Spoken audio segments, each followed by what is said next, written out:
Welcome to Cut the Bull, an insightful podcast which addresses the news of the day and the cultural issues plaguing our society, bringing logic and context to these topics and discussing solutions too real for mainstream pundits. Now, here are your hosts, Charles Love, Shemeka Michelle, and Wilfred Riley. Hello and welcome to Cut the Bull. I am Charles Love, alongside my co-host Shemeka Michelle and Wilfred Riley. And our guest this week is Tucker Carlson. He is the host of Fox News Channel's flagship primetime cable news program, Tucker Carlson Tonight. And if you spend the money and subscribe to Fox Nation, you can see him on Tucker Carlson Today, Tucker Carlson Originals, all those other Tucker Carlson shows. Tucker, welcome to the show. Well, thanks for having me. Well, like I said, it's great to have you. You have a new book called The Long Slide, which we're going to definitely talk about and get into how you put that together. But I wanted to speak a little bit about your last book, Ship of Fools, because I think there's a lot of craziness going on. You touched on some serious problems that we're facing, and it was a couple years ago, so we can talk about that and talk about what has changed from that time. So what caused you to write that book, first of all, The Ship of Fools? Well, just rage. I mean, I really did, most people write for money. I've certainly written a lot for money, but that book I wrote because I was really mad. I mean, I lived in Washington for 35 years. I came there in high school. My dad worked for the government, so I really was a product of Washington, and I loved it. I really sincerely loved it. I raised 4 kids there. The rise of Trump just completely changed my view of Washington. So Trump was this media figure. I knew him because I'm in the media. I never thought of him as a serious person. In some ways, I still don't. But he starts running for president. I don't take it seriously. Then I start listening to what he's saying. And some of it's silly. Some of it's totally real. And he's making points that are, real points that no one was making. And so I watch my neighbors and my friends and basically everyone I know in Washington ignore the points he's making and attack him because he's absurd, he's orange, he's got bad taste, all true, but ignoring the substance of what he's saying, which is totally real. Like, I don't know, why don't we have a border? Why do we have NATO still? And was the Iraq War a good idea? I mean, these are all legitimate points or questions anyway. And so I watched this, then I watch him win. Of course, I watched the whole thing. And I began to realize that the problem with America is the people running it, which is a very significant problem. I mean, if you have a minority of people who are, destructive or, antisocial or unemployed, the homeless or Antifa or BLM, you can be like, okay, let's solve this problem.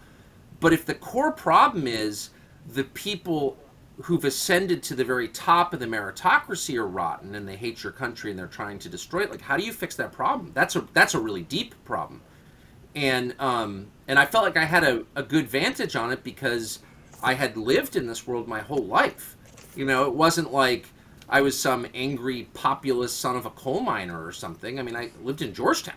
You know what I mean? So, like, I could see this from a pretty close perspective. So I wrote the book. I don't know that anyone who lives in my neighborhood read it, but they sort of knew my views, which was not that, I wasn't pretending to be from industrial Ohio or anything.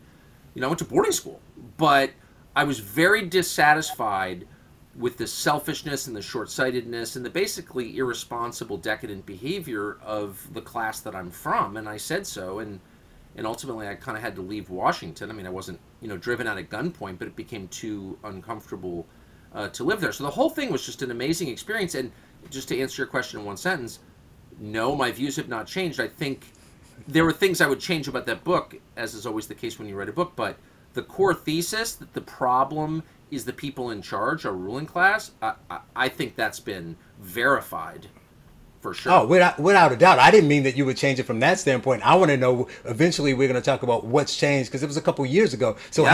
Has it gotten worse? But first, so you're saying that obviously our ruling class is the problem, and Will wanted to talk about some of the problems stemming from that ruling class. Okay, yeah, I mean, so I have a couple of kind of questions about this. the first question, I guess, would just simply be, and we're probably, as usual with the format, going to go all around, talk about the book, ask a few. But, I mean, what do you think is wrong with the American leadership class? And as a brief intro, this is something that I noticed because I actually grew up in the hood and moved into the American leadership class. I'm without false modesty, best-selling, at least according to some services, author, so on. And as I moved forward, I noticed that compared to, say, a master mechanic, a naval officer, some of the people I grew up with, a lot of our leaders were idiots. And I'm curious about why this is, at a very genuine level, as a political scientist. One of my theories is that there's almost a deal between the white and minority elites in the USA, where the sort of legacy programs that we have at the major institutions, including my own beloved Big Ten schools, by the way, but certainly the Ivies, are kind of accepted in trade for this mass affirmative action. And there are a number of other things, the expansion of academic majors. So many people at the better colleges, maybe 70%, don't actually get in. And so you wind up with a lot of people in prestige positions that are stupid. But do you think that's it? What is wrong with the leadership team for the country? This seems to be an issue across left and right. I mean, you'll see, for example, Nicole Hannah-Jones, who works for the New York Times, arguing back and forth with, say, a Newsmax pundit who has a circulation of 500,000. And you're kind of wondering what's going on here across the whole top of the board. What do you think is? Well, I mean, that's such a smart assessment. Let me just say I agree with everything you just said. But I think there are a couple of things. I mean, macro, over time, affluence causes decadence, which causes collapse. I mean, it's a very familiar cycle through history. So obviously, if the country's rich long enough, people become unimpressive. That's true in families very visibly. The fourth generation of inherited wealth is usually, in rehab. So, that's kind of the big picture. But I think more precisely, our system, the merit badges one collects on the way to running everything, whatever, Yale Law School, McKinsey, whatever they are, naval officer, which has been added to the list recently, I noticed.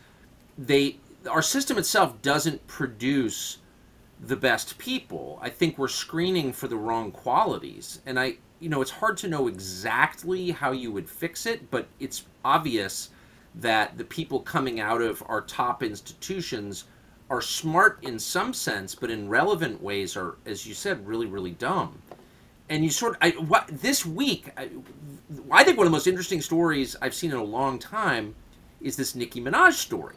Now, I'll just be totally honest. I like Bluegrass and Jerry Garcia, and I don't know anything about Nicki Minaj, like at all. I had heard of her, I guess. I'm sure I disapprove, I guess. I don't know. It's not my world, right? So Nicki Minaj comes out and she sends out this tweet, and I make fun of it because it's about her cousin's friend's testicles in Trinidad. It's kind of hilarious. And then the last line is, she's not against the vaccine, but pray on it. Make your own decision. And I'm like, well, actually, that's a very sincere thing to say. I like that. So anyway, there's this huge thing. We cover it.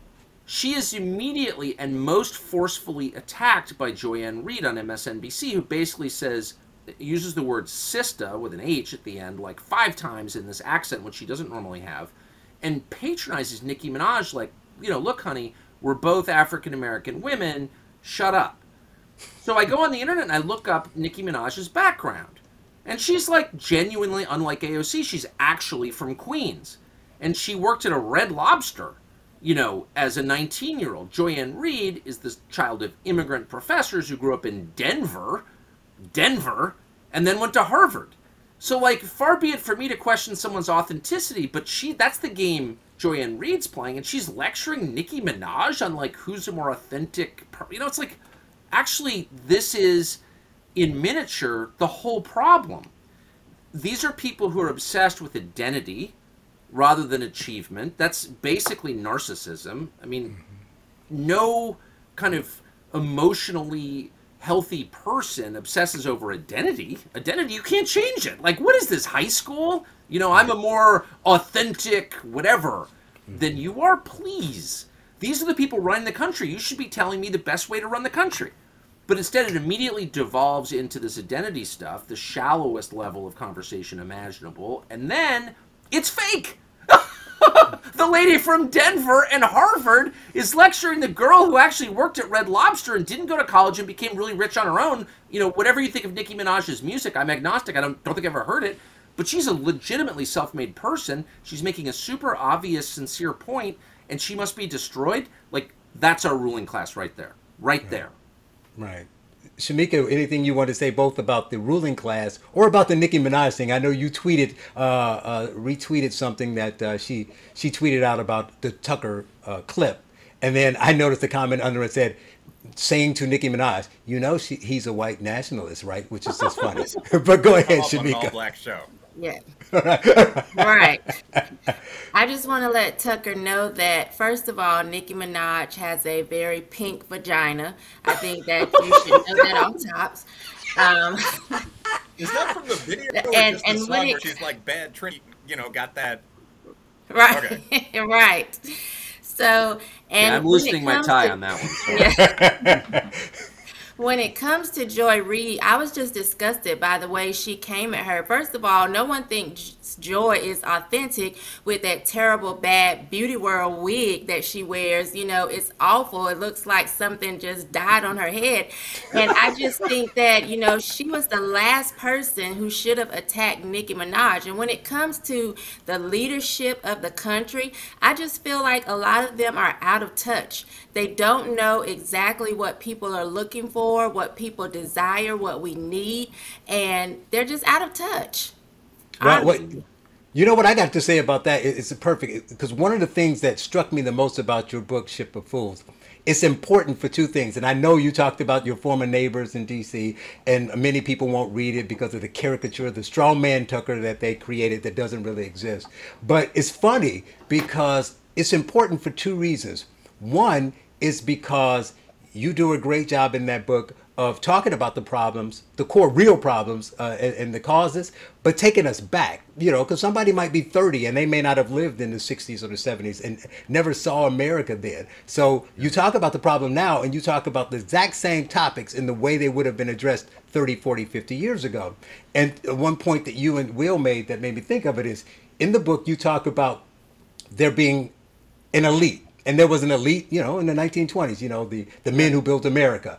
But the difference is these are entitled, sniveling idiots who have no idea how the rest of us lives. Whereas the example you used, which was a great one, Andrew Carnegie came here from Ireland, completely broke, worked odd jobs. Those people made and built something and became rich.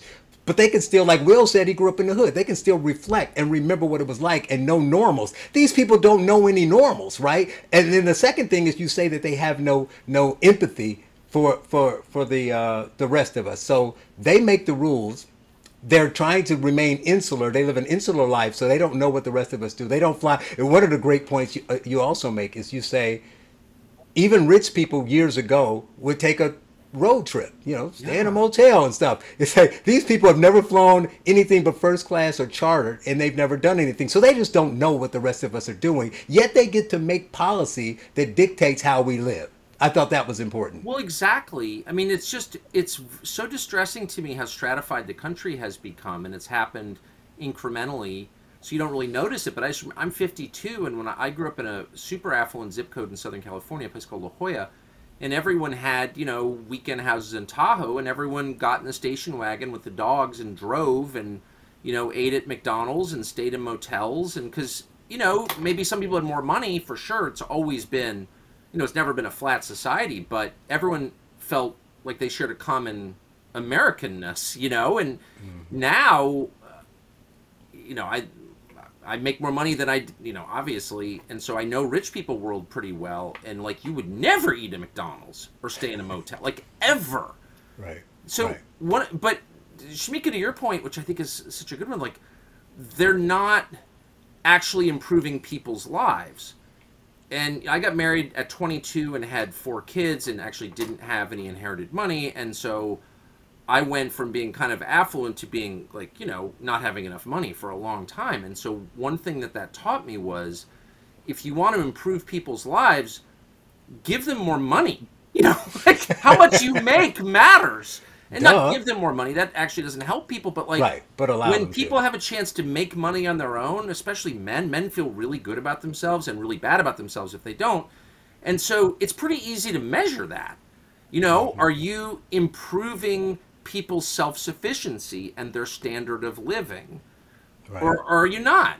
And the state of California, where I grew up until I was 15, you know, was the most affluent, richest state in the country. It was very middle class. Now it's got the largest poor population in America, bigger than Mississippi. It's like, what?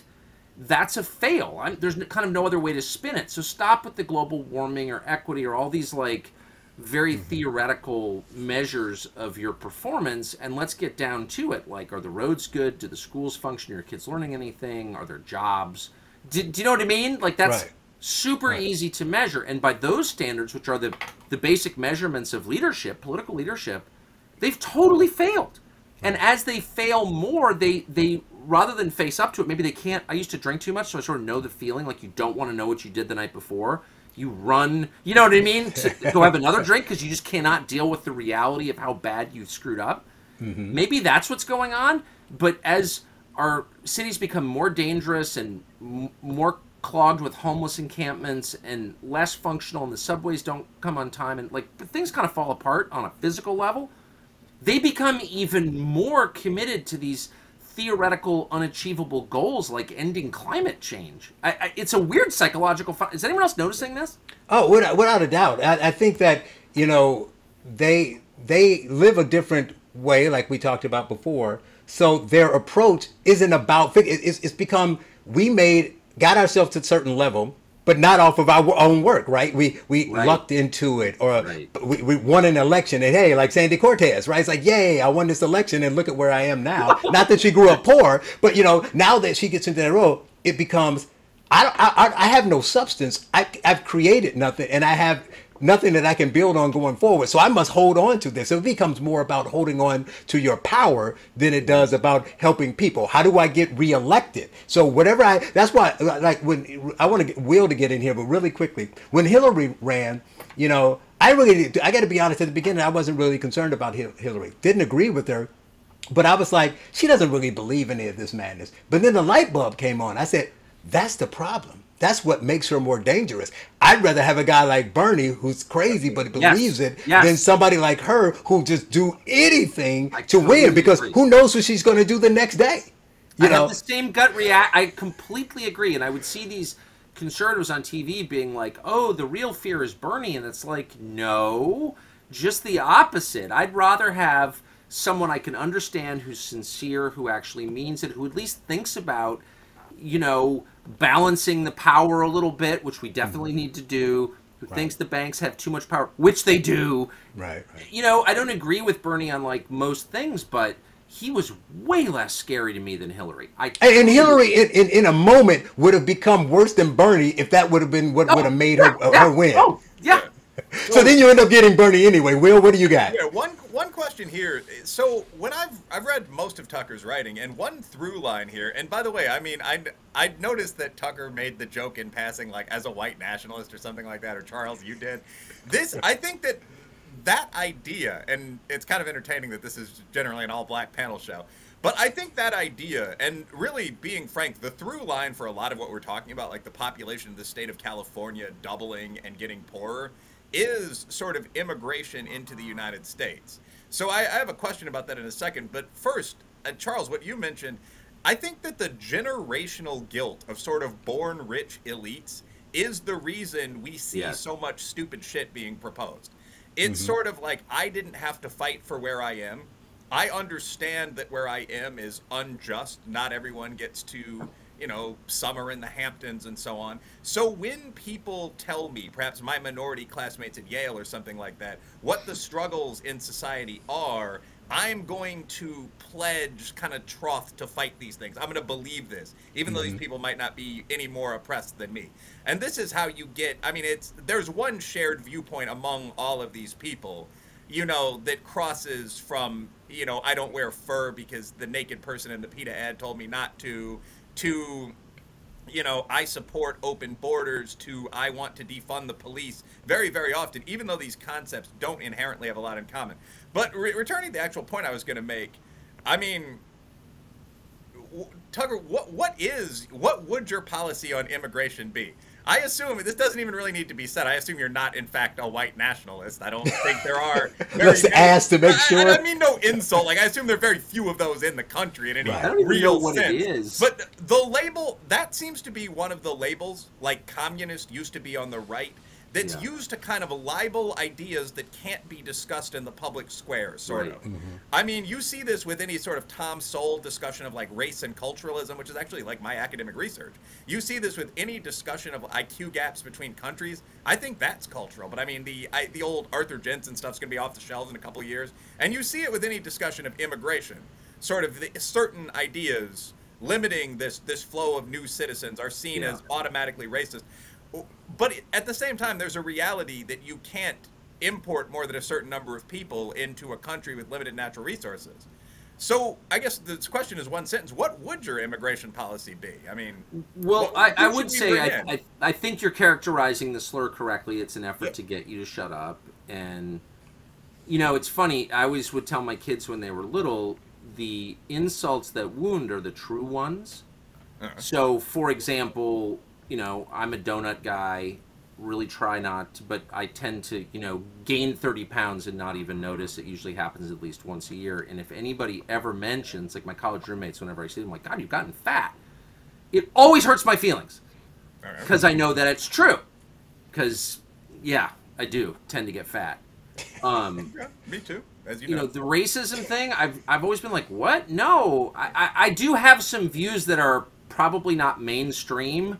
But they're not about race. So I've always been like, I don't even understand, no, I'm not a racist. And like, I don't care what you think. That's still my view.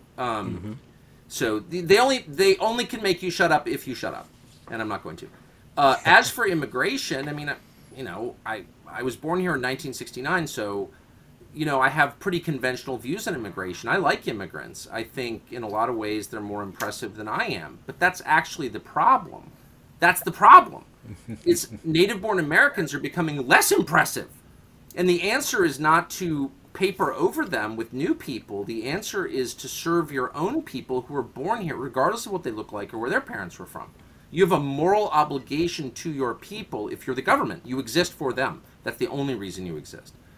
And so as a practical matter, you just said you can only import so many people, like as physically. This country has gained 100 million new people since 1990. Now, I know I'm older than you will, but that wasn't that long ago. 100 million people since 1990? Whoa. So there are massive effects of that. It makes your society totally volatile. It destroys any social cohesion, any common sense of what it is to be an American. It's very hard on the physical environment, which I care about because I love nature passionately. But mostly it just increases the chances your country's going to split apart. You don't want that. If you want a multi-ethnic society, and that's what we have, you have to be super careful about how you introduce change because you could just balkanize into ethnic groups that hate each other. And then the most powerful one takes control and hurts everybody else. Like, that's the story of human history. So you can't be reckless about it. And so at this point, we've been so reckless about it, so crazy. The country is so on the edge of breaking up, clearly. No one says it, but it's true, that I would stop immediately. Moratorium. If we had an actual moratorium on immigration, I would say, okay, give amnesty to everybody here. If that really was, if we could really believe that that was it, you just shut the door. That's it. Now we're all in this together. Let's figure out how to run this place together. But unfortunately, because of our political system, which changes every 2 years, no one would ever trust that. Right. So I'm basically a very strong restrictionist. Okay. So because I feel like, and by the way, you know all this stuff, but like the people who get shafted the most are the people at the lowest levels of education, American born. And that's definitely a lot of black people. It's whites in rural America. It's the people that we should be looking out for getting totally screwed by this. But, whatever. There's so much to say. But the bottom line, I would say we got to stop this right now because the country's just getting squirrely and scary. Too scary. So I think that actually So you would favor kind of a grand bargain there where you give amnesty to everyone. And by the way, coming from that financial sector for a period, that's closer to 30 million than 11 Oh, I know. You look at the Bear Stearns data, no one in the money markets would dispute this at all. But I mean, so you would give amnesty to 20, 30 million people, and then you would say, that's it. If you were in well, no, I would never do that. I would never give amnesty to a single person because I don't believe that we would actually... We'd be back to Reagan Part 2. Close the border. Exactly. It would be 1986 again. Okay. So no, I'm against amnesty for a single person. I mean, you meet all these super nice, sincere, America-loving immigrants from all kinds of different countries, Latin America, the subcontinent, I mean, everywhere, who are like, China, were like, oh, I waited in line for 5 years. Like, what? I mean, it's totally, amnesty is a really bad idea for anything. If the law is bad, change the law, but don't ignore it, because that corrodes people's belief in law, which you can't have if you want to be civilized. So, I'm just saying... however we get there, I want to get to a point of stasis and stability where we can assess what we have, who lives here, everything can be out in the open, and then just stop and let the craziness settle a little bit. Because at this pace, we are actually going to break apart. What does every American have in common? It used to be, I don't know, it was never a religion, it was never a race since the beginning. Starting maybe 30 years ago, it wasn't a language. So what is it that holds the country together? And no one can answer the question. And until we can, no more immigration. Right. And another thing is the reason they come may be different because it's a separating line between the legal immigrants and the illegal immigrants, like you talked about the people waiting. And you can't pick the ones who come here illegally, so they may not even have the same values you have. Exactly. But one really key thing about the segue from the immigration thing, the last piece I want to say is the second reason why I thought your book was important. We joke here about the whole racist, white nationalist, white replacement kind of crap. But the funny thing is sad that these people won't read your book. They won't. But what the things you talk about, building from your teacher, the liberal, who you kind of make fun of, but you're like, we wish we had liberals like that still, sincere liberals still around. But if you look at the topics, most of them are traditionally liberal points you're making. You say things like, why are we taxing labor more than we're taxing capital? Or you talk about the decline of the middle class, and you're fervently against this tribal and concerned about tribalism, which would blow people's mind if they knew this. Tucker Carlson wrote this. I can give your book to people and strip the name of the author off of it, and they'll be like, this is really good, I like this. And the only issue I thought, we can't even forget the wars. You talk about these failed and terrible wars. So the only issue I think that the liberals would disagree with is immigration. But the funny thing about that is your views on immigration would have been Democrat normative to the 90s.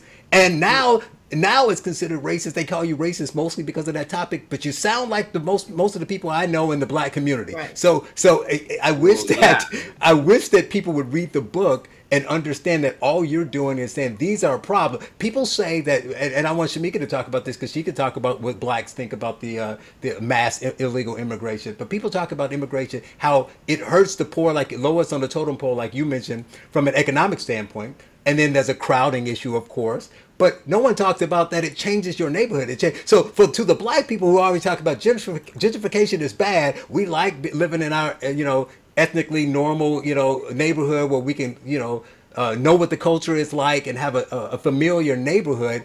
Dropping 10, 20,000 people all over the place changes the neighborhood. So we say that that's bad, but we think the whites are racist for saying that is bad. It's just bad because you're just dropping, 5,000 Haitians and 10,000, Mexicans or Guatemalans in a place and just say, go coexist.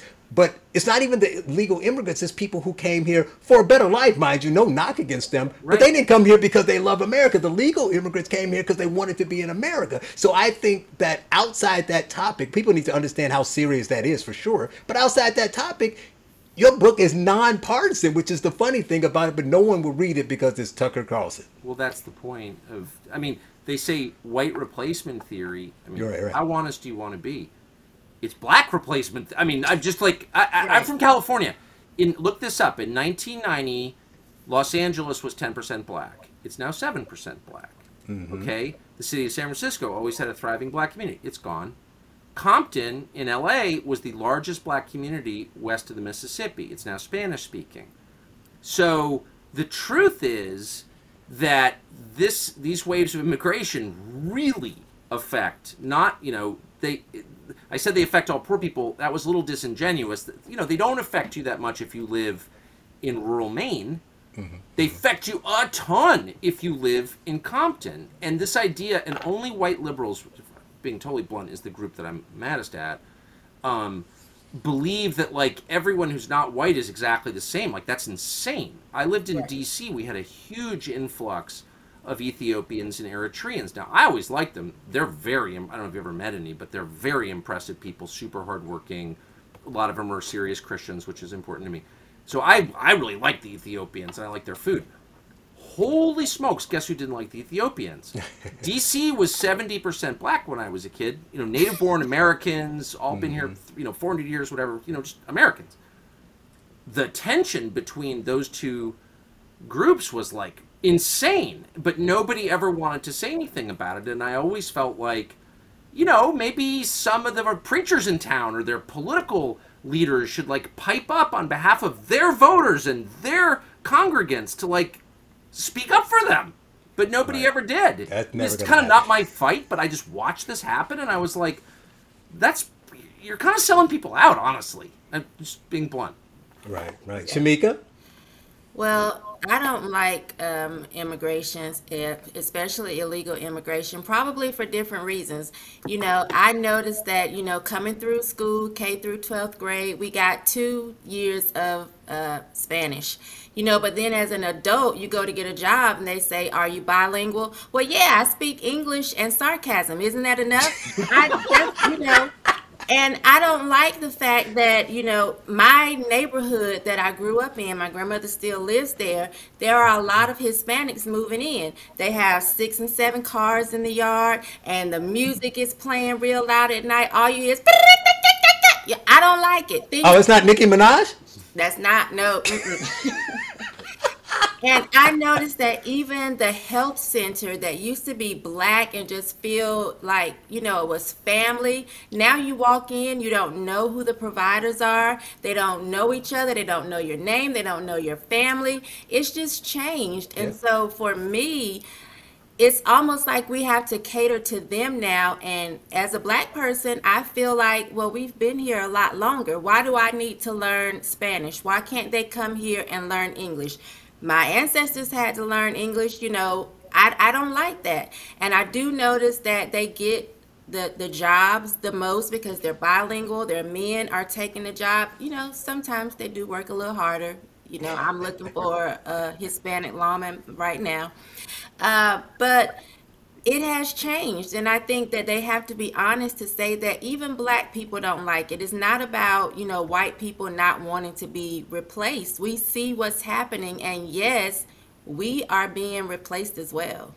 Well, I think that was one of the reasons that the BLM movement got such almost hysterical, unthinking support from a lot of white liberals.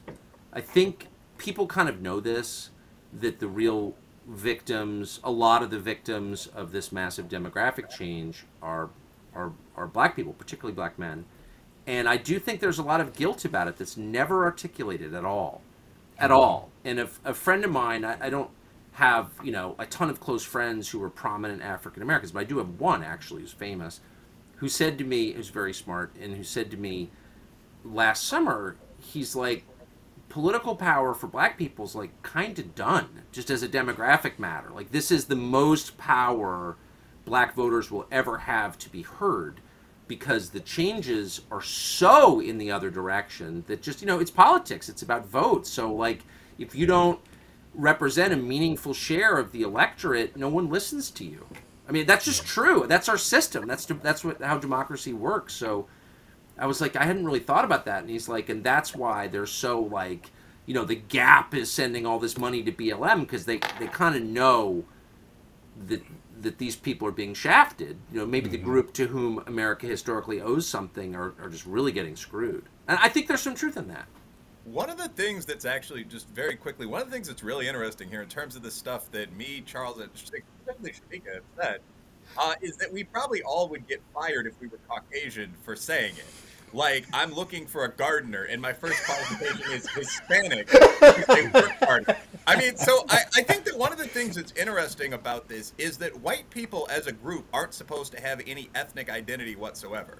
Like, I myself am absolutely non-racist. Like, I've lived in a bunch of diverse communities. The only issue I've ever had was things like high school fights. I mean, as an adult, it's something I prefer, actually. But I would imagine that when you talk about black people in a formerly middle-class black district like Baldwin Hills or parts of Compton, seeing that become a largely Hispanic area, most people probably reacted as Shemeka described. You know, when we go down to the healthcare center, we notice that many people are now speaking Spanish or, you know, some West African language, something like that. I would assume white people pretty much feel the same way. Like, I don't hate Latinos, but this seems to be progressing really rapidly, so on. And if you say that, you would be almost immediately branded as racist. So I'm not, like, you know, expressing my sympathy for the poor, oppressed Caucasians who still, you know, make up 60% of the country, seem to be doing pretty well. But this is a real point, and that's what gets into some of the labeling of anyone who's anti-immigration as a racist. Yeah, but it's only if you care. I mean, you can tell if somebody's a hater. I mean, I can tell instantly, just like you can tell if someone's hitting on you or someone's lying to you. Like, you can just feel it. You know, if someone's hiding something important about themselves, like your animal senses pick it up right away. And I've always felt like, you know, I probably have views that are not mainstream on a lot of topics, but I think any fair person who listens to me is like probably not a white supremacist. You can kind of feel it. Do you know what I mean? So like, I just don't care. I don't care. I know how I feel. I know what I say. If they attack you for, like, reading a Martin Luther King speech, that's on them. It's not on me. No, seriously. Totally. But for this one, I wasn't even talking about you specifically. I was just saying, so, like, the idea of white replacement theory. Right. If you were to say objectively in political science, many Democratic Party voters would support mass immigration from stable minority countries, Ghana, for example, because in addition to wanting to give people a better life and all that, they would assume they would get more voters out of it. Probably anonymously, the huge majority of people would agree, oh, well, yeah, that's true. That's something that political party might be very likely to support. And this seems to be one of those things that's been labeled as just sort of off the charts. So my only comment there was really, I personally, my immigration policy is that I support merit-based legal immigration. It's utterly vanilla, conventional. You know, I have no objection to border barriers, although a hard wall is not the best. But that's pretty much it, E-Verify. But I think that this is one of many things that's complicating the conversation. While we accept a certain number of immigrants that want to come, obviously citizens are going to be reacting to immigration positively and negatively. And one of the things that's polarizing this debate is the branding of everyone who reacts in any way other than joyous positivity, especially if they're Caucasian, as a bigot. So that was more a point than a question, really. Yeah, but it only persists because we allow it. I mean, I really feel like we're, on the speech question, a lot of us are implicated in it. It's like, okay, so you live in a society where only certain people are allowed to observe certain obvious things. It's like, well, why is that? Right. No one's going to arrest me for telling the truth. I don't want to play along with it. Again, I am totally confident that my views are legitimate, that they're actually pretty moderate, that they're not motivated by hate. I feel no guilt about having these views. So if we hide them, we're like, oh, I don't look the right way to be allowed to say that.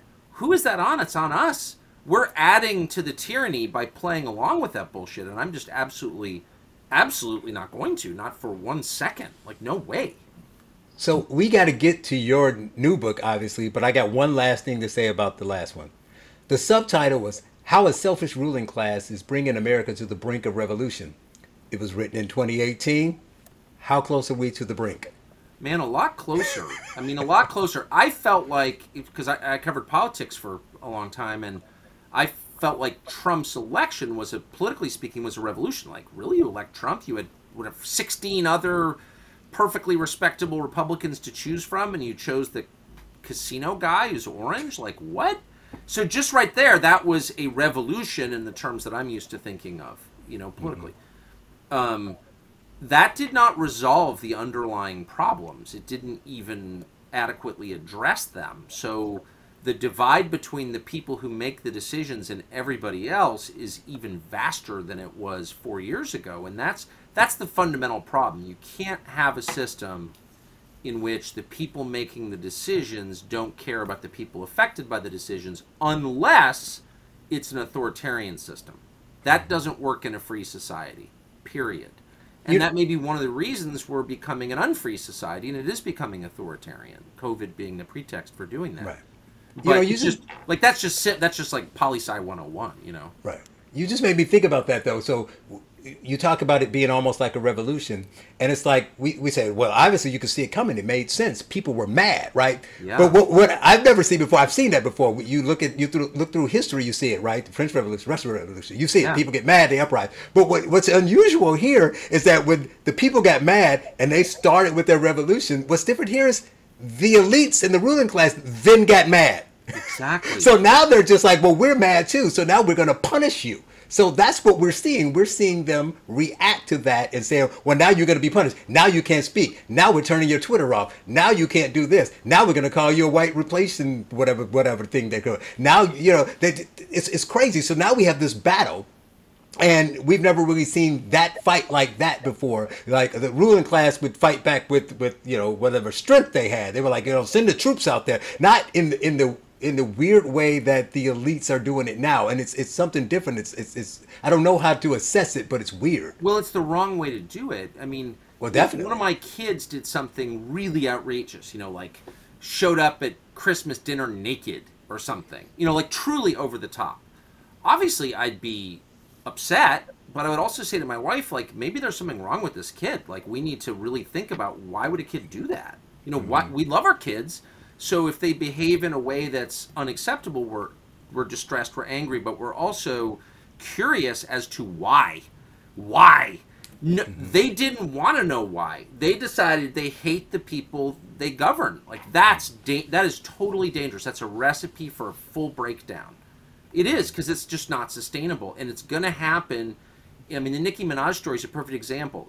That's not going to spark a revolution, but like, from my perspective, as like a middle-aged talk show host who knows nothing about Nicki Minaj, like, I didn't see that coming. Like, really? Today's, you know, this week's most courageous free speech advocate is Nicki Minaj? Like, and that's kind of the way life is.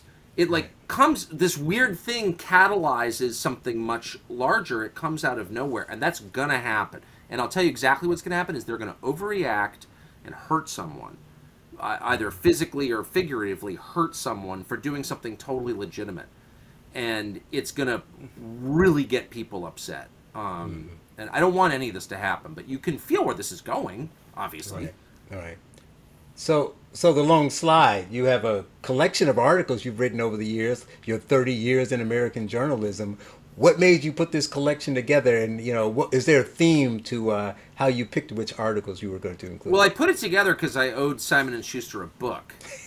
And I really didn't like Simon & Schuster. I thought they were dishonest and kind of dumb, the people who run them. And so I said... You kind of called them out right at well, the I certainly of the did, book. but I didn't want to. I said, you know, I don't really want to write another book for you. Oh, you have to. You're obligated to. Okay, fine. So I'm putting it together, and they canceled Josh Hawley's book. He's a senator from Missouri. He's not like a personal friend of mine or anything. He's just some senator. But he was writing a book about big tech, and they canceled it because he voted against certifying the election right after the election. Now, for whatever it's worth, I was not actually for that vote, but whatever. That vote is pretty common. It was, Democrats did it after the last election, after the 04 election. I was there for all of it. I mean, I lived there, so I remember this. So I called the head of Simon & Schuster. I'm like, what, you canceled his book because you didn't like his vote, even though it's a pretty common vote? Like, what? And he's like, well, you know, he's an insurrectionist. And I was like, no, first of all, you're disgusting. You're a book publisher. You're supposed to be publishing things that you disagree with, that are unpopular, because ideas are more important than, you know, the politics of the moment, and you definitely can't take orders from a political party. Like, that's not allowed, and you're doing that. You are not a good steward of this institution you inherited. Actually, you're stupid and craven, which is what I said to him. And I said, you're making me do this book. I'm going to report out what you did. I'm going to write about it in the book and dare you to publish it. This was a guy called Jonathan Karp, who really is just totally mediocre and dishonest. So I think he went and conferred with his lawyers, and they're like, well, we'd love to cancel this. We don't want to publish a book about how terrible we are, but then we can't really publish a book about how we, or cancel a book about how we cancel books. That'll be like a double whammy. So we'll just publish it and then rely on our allies at the New York Times to ignore it, which is what happened. Mm-hmm. So I don't know that I got anything out of it other than I really felt like I didn't want to be implicated in this. I was taking money from them, not as much as Hunter Biden got for his piece of shit book, but whatever, I don't care. I felt like I had a moral obligation to like say what I thought was true. I don't want to be part of a censorship machine. You know, I'm not going to be. So, so I did it, and actually I was so grumpy about doing it, and I work at home in our bedroom, and so my wife was always there, and I was like barking at her, telling her this stuff as I was writing it, and I was like, she's like, why are you doing this? I was like, because I have to, but also because it makes me feel better. And when it was finally done, she goes, do you feel better? And I said, honestly, I really do. I really do. I feel so much better. What a catharsis. That's good. To give them the finger. Much deserved. That's good that worked. And the funny thing is, you talked to them about the senator, and they gave some whole insurrectionist BS, but that didn't really explain away Milo Yiannopoulos and Candace Owens. Look, the bottom line is they'll publish anybody. They'd publish Mao, Trotsky, Hitler. They don't care. They're kind of, you know, they're in a business. Mm-hmm. What they can't stand is being attacked by the Democratic Party because they believe the Democratic Party runs everything, and you can't. It's like no one wants to attack China because they're taking over the world. So like you can't, you know, offend your new masters. And the Democratic Party just jumped on them over this, and they bowed to it. And that's fine. Most people are cowards, and they do go along with whatever the regime demands. But if you're a publisher, in my view, you have a sacred obligation to keep the lines of communication and intellectual inquiry and boundary pushing open. Like, that's what you do. You're not in the business of selling tennis shoes. You're in the business of disseminating ideas, and you make money from that, and that's great. But it's more than just commerce. And, of course, I shouldn't even I tried to explain this to them. And the other thing is, the last thing I'll say, just to your point, Mr. Riley, they're dumb. That's the other thing. It's like, how did you wind up as the head of Simon & Schuster, John Karp? I kept asking myself that, and ultimately I asked him that. Like, you're not smart, and you went to, like, Cornell or some second-tier Ivy, and you're a playwright. You wrote a play that nobody saw. But you're not... You're clever, but you're not deep at all. Like, you can't even answer a simple question because you're stupid. So how did you wind up in charge? Our system is broken. That's what I learned. Well, he said you were a good debater, so that always helped. I'm actually not. My trick is you just ask like the dumb, obvious question and then wait for the answer, and they couldn't answer it. Yeah, it was bizarre. So you put together, you picked the articles to get them off your back, and you got some road trips with some politicians, some eugenics, some Hunter S. Thompson, some interesting stuff. But I picked a couple of them out that were interesting. And obviously, you started out the gate with the funny ones. So in 2003 in Esquire, you wrote an article, "The League of Extraordinary Gentlemen." And it's an interesting spur of the moment kind of trip to West Africa with Al Sharpton, Cornel West, and the Nation of Islam. And a couple of guys there, the two Jameses. And who are good guys, actually. Well, look, but that's what you say. I got one quick quote here where you say, presumably they believed, as the Nation of Islam's doctrine teaches, that the white race is intrinsically evil and will be incinerated by an enormous spaceship currently hovering above the earth. You'd never guess it from talking to them. The first James, Muhammad, James G., was at the time the editor of The Final Call, Nation of Islam's weekly newspaper and a forum for every conceivable crackpot racialist view. In his heart, James G. may be convinced that Jewish doctors are injecting black babies with AIDS, but he couldn't have been any nicer to me. He was the nicest guy ever, and actually it totally changed my view. I mean, I disagree with the doctrine of the Nation of Islam. I disagree with the doctrine of most religions that aren't mine, actually. Of course. But I just being totally honest, and I don't really understand this, I've met a bunch of guys from the Nation of Islam. All of them have been extra polite to me, extra nice, smart, interesting to talk to, not at all prickly. It's so, and I think maybe they're secure, I guess is what I would say about the Nation of Islam guys. Like, I'm not endorsing their religion, obviously I'm not allowed in the religion, but they're not waiting to be offended. They're like totally self-confident and for real. not like fake self-confident, like they're actually self-confident and therefore sort of open-spirited. And I don't know if you ever met any, but I've had 100% affection for them. I don't know why.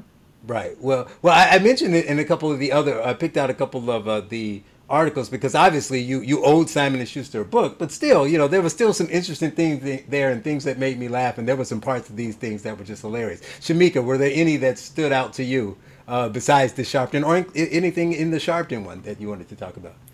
I think one of the things that stood out for me was when you said that your father said, "This is America. You're allowed to be honest." Because I don't feel like we're allowed to be honest anymore. There was a time that I did think you could just say whatever. Of course, you may get some pushback from people who disagree, which is fine. But now that I have been, kicked off Facebook for saying Father's Day is for men, my Twitter was suspended for 2 months. I can't go live on Instagram for talking about Lil Nasty X. I don't feel like you can be honest anymore in America. So that really stood out for me. By the way, I would like an autographed copy of the book. Say something like to Shemeka, one of the most beautiful black women I've ever seen. She's writing it for you, Tucker. She's writing it for you. I'm looking around. I don't have any extra copies. Yeah. Text me. I'll send you one. Okay, great. So, but there were things. I enjoyed the story about Al Sharpton. I wanted to read that because I'm like, gosh, I want to hear about a time when someone really felt like he was relevant. I always just saw him as a fat, preacher with a perm. But to actually see that he traveled and did things that mattered to people, I thought that whole story was interesting as well. I mean, it was a lot. You getting taken by the person, that owed you, I think, $38 or something like that. I mean, it was a really, really good book. So, of course, I didn't get to read it all, which is why I want an autographed copy. But that stood out for me about being able to be honest. Like, we can't do that anymore. No. And I got to say one thing about Sharpton that it's not in the book, but it's true. The main reason I always liked Sharpton personally, he's an amazing preacher. Just no politics. No, yeah, you said that, yeah. I took my daughter for her 9th birthday to the New Macedonian Baptist Church in D.C. where he was preaching, and he gave this sermon I've never seen. I like good preaching, I just like it. So he starts giving this sermon, and I'm waiting for the politics. No politics whatsoever. And he invited me and my daughter to this thing, and so I'm sitting there not knowing what to expect. It's on the other side of town. You never go there, Southeast D.C., and he starts giving this sermon and talking about how when he was young and his dad left, ran off with his stepsister, actually, horrible story. He was on welfare in Harlem with his mom, and the welfare man would come every week and would accuse his mother of having a man in the house, which was not allowed. It was humiliating. And finally, one day, the welfare man came and said, "Mrs. Sharpton, I know there's a man in this house." And Sharpton's mother turned to him and said, "You're right, there is a man from Galilee." And then Sharpton burst into song and sang the rest of the sermon. Maybe you guys go to churches like that. Like, I'm an Episcopalian. Like, they don't have that stuff where I live. Right. I was like, this is the most unbelievable thing I've ever seen. Totally ad-lib. Not one word written down. It's like, I'm sorry. I disagree with everything Sharpton's done. That's talent. Like, that's not... Like, that's... I speak for a living. I know what that is. That's so impressive. So I always liked him for that. Well, you got anything to add? To this mountaintop, though. I like that part, too, because I was wondering, where is this mountaintop that you get to and you just don't care about tomorrow? I want to see what this mountaintop is like. Me too.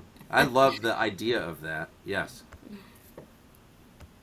Oh, I thought you were going to say something. Go ahead. Yeah, no, I mean, it's... I think everyone kind of focused on the same story. I read and enjoyed the Sharpton one, the General Trip.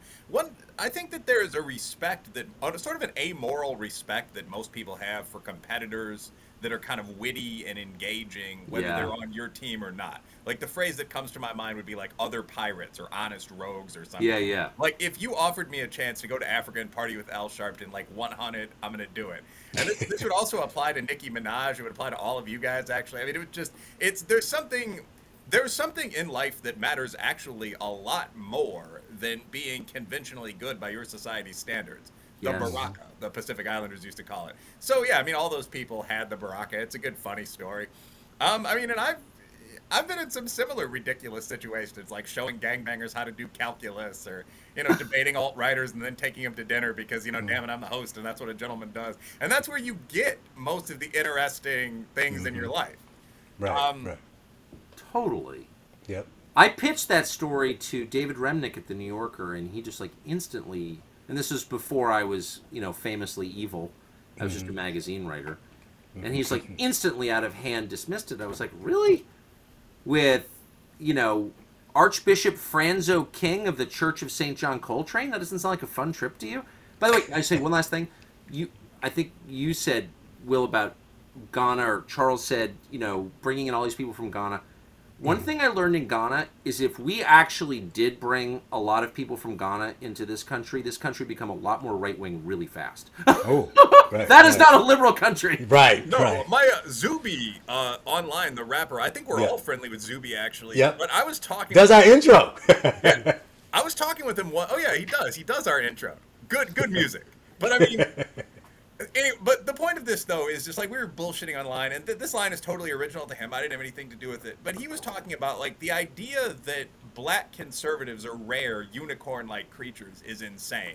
Like, there's an entire continent at this point, still poorer than the USA, but stable-ass black countries like Ghana, Nigeria, South Africa. They have their problems, Botswana, but one of those problems isn't, a traditional family structure or willingness to defend your home or something like that. So I think this... So there's a lot of humor in the immigration discussion. Like, one of the things for me as a black man that's, golden, man, whatever. But one of the things that's kind of funny is that something like 70% of Hispanics are just Caucasian. Like, identify as white on the annual census. I have nothing against whites.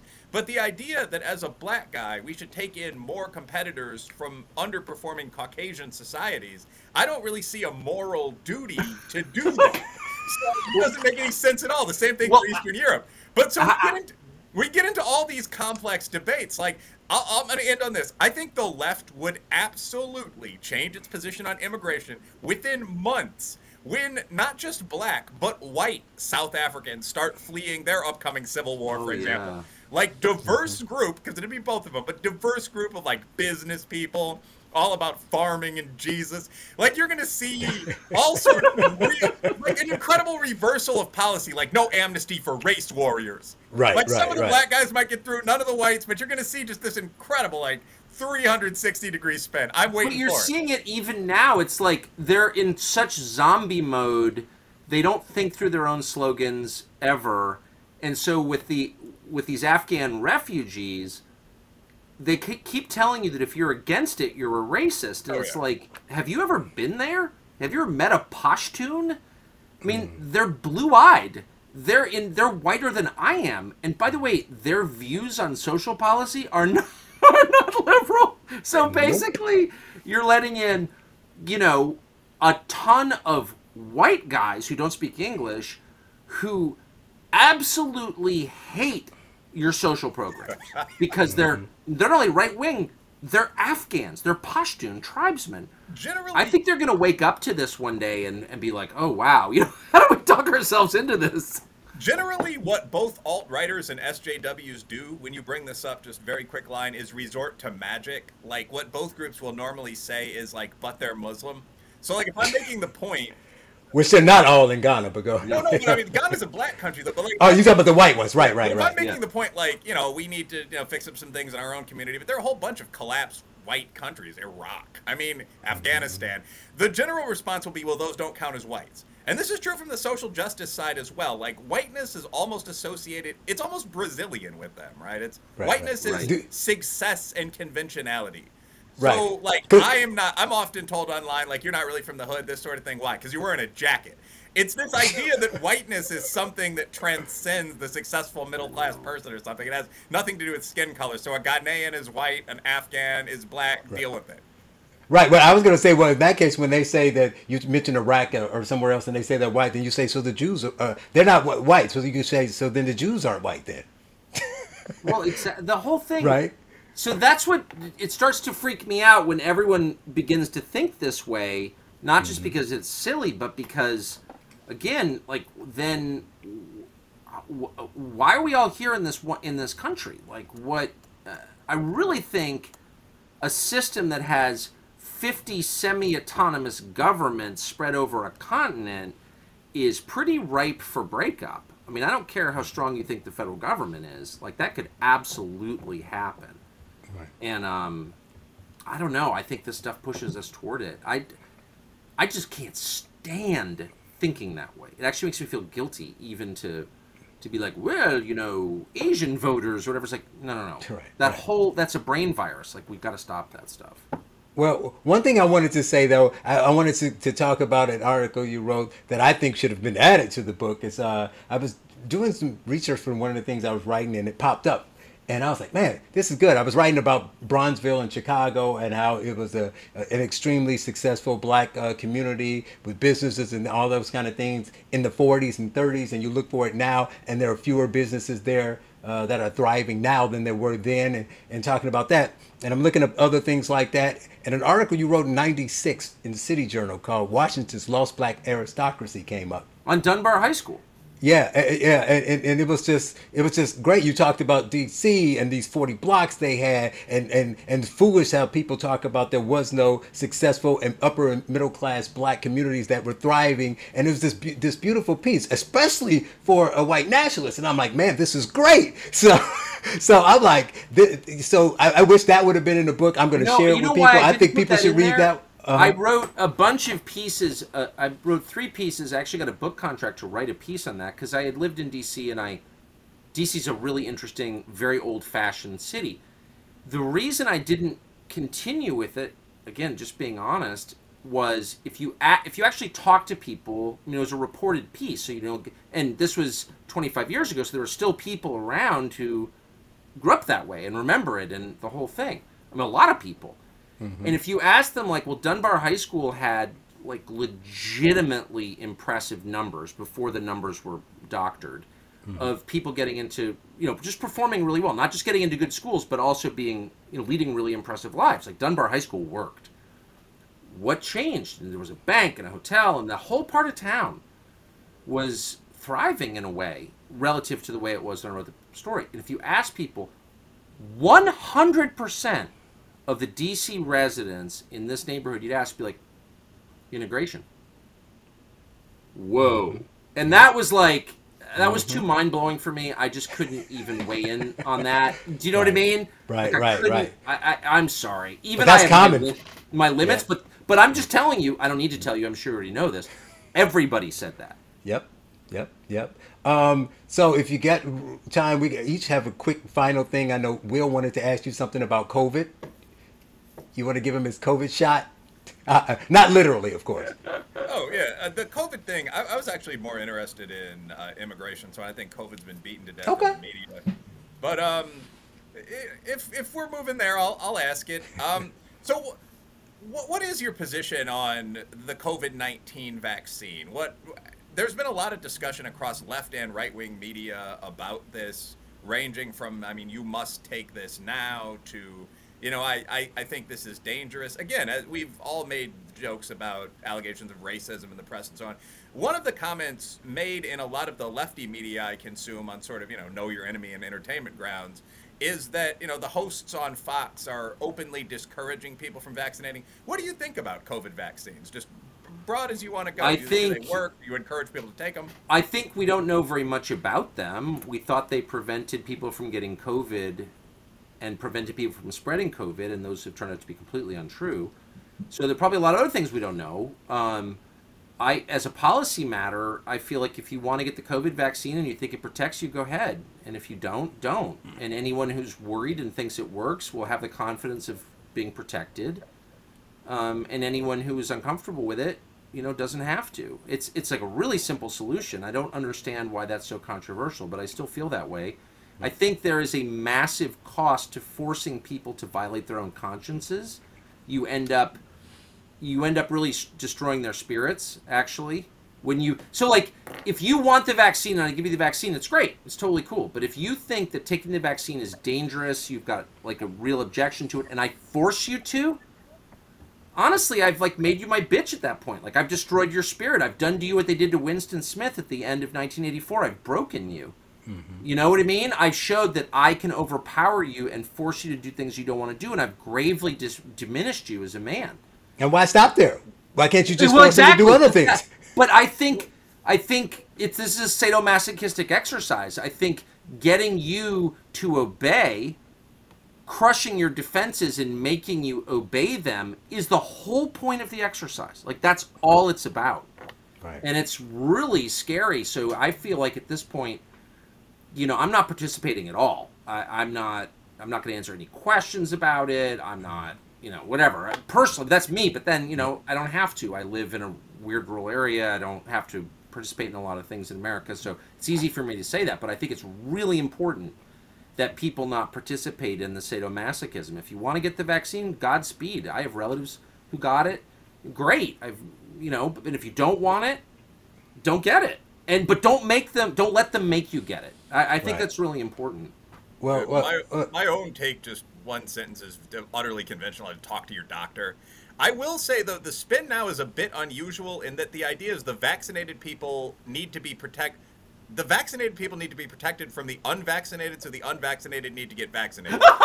It's so crazy that, like, and that, what? That doesn't coherently make a lot of sense. Like, if you look at the most recent US-UK data, out of about 50,000 people that died, as I understand, 600 were fully vaccinated. So you can talk about effects down the road. The vaccines do seem to work. But the question is, if they work, what is the intense focus on making people take them? And that's where you get into some of the psychology that you've brought up and that others. Well, it's totally non-rational, and that's why it's so essential not to play along. And by not playing along, I'm not saying I've never encouraged anyone not to get a vaccine. That's crazy.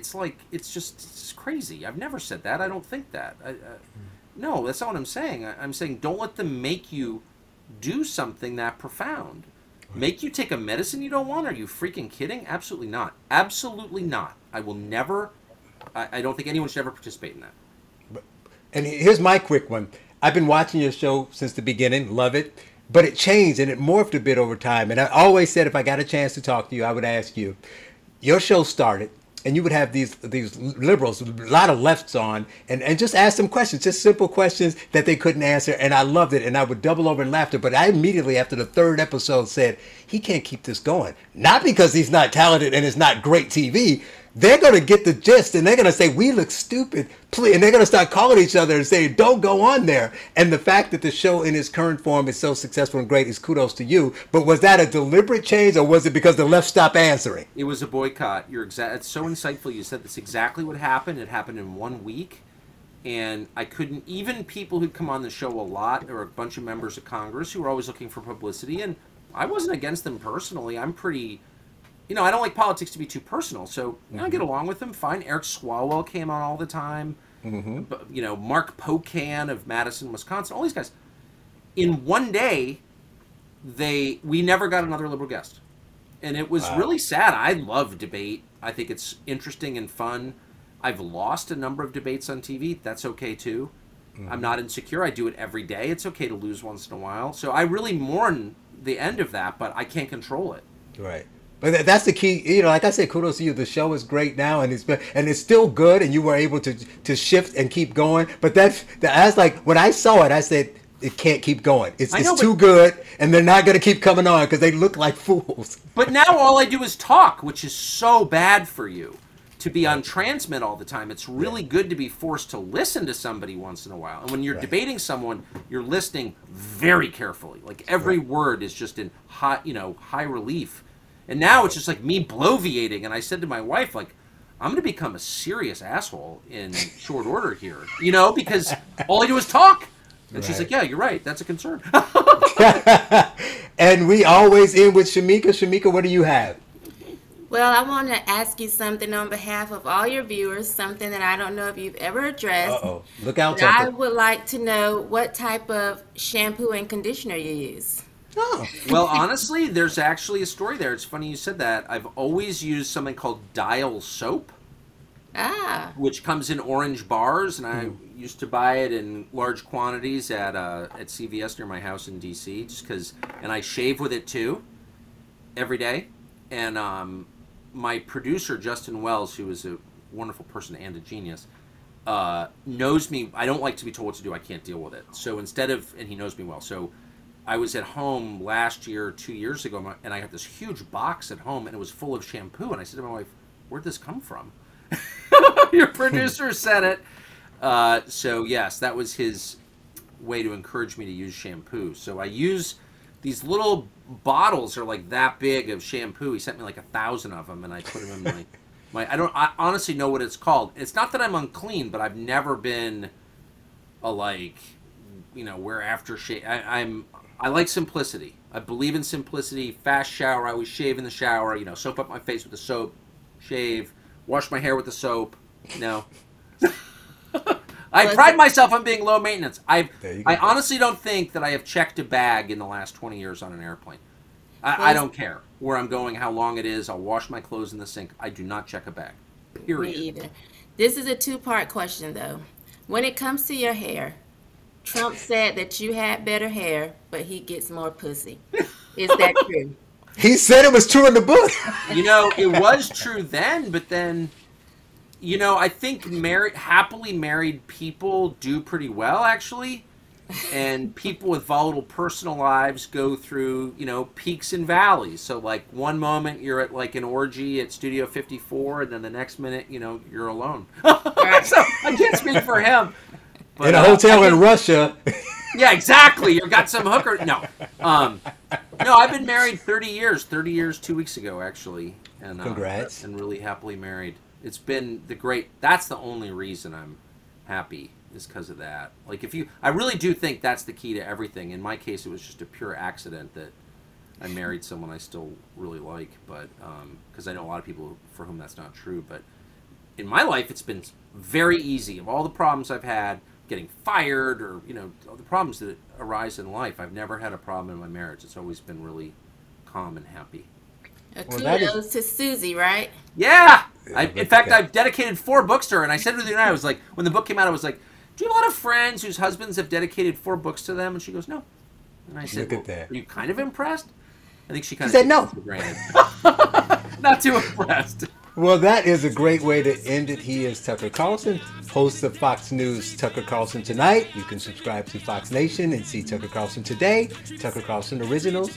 Tucker, thank you very much for your time. That was so fun. Thank you guys for having me. I'm saving the day from you commies who lame, no, you can't fuck with me. I got a country to say, God bless the US of A. Land of the free and a home of the brave. God get all of the praise. I got a country to say, cause I'm Patriot J and I'm saving the day.